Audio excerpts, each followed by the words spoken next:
If you've forgotten your password for Oppenheimer or simply want to reset it, follow these straightforward steps to regain access to your account. Step 1. Visit the login page. Go to the official Oppenheimer website and navigate to the login page where you usually enter your credentials. Step 2. Click on Forgot Password. Make sure your information is protected first.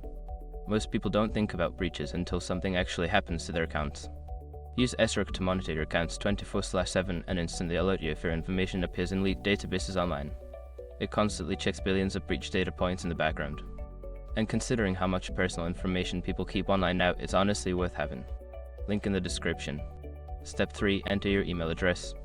Provide the email address associated with your Oppenheimer account in a designated field and submit the form to receive further instructions. Step 4. Check your email. Open your email inbox and look for a password reset email from Oppenheimer. Follow the link provided in the email to proceed with resetting your password. Step 5. Create a new password. Once redirected, enter a new password that meets the security requirements.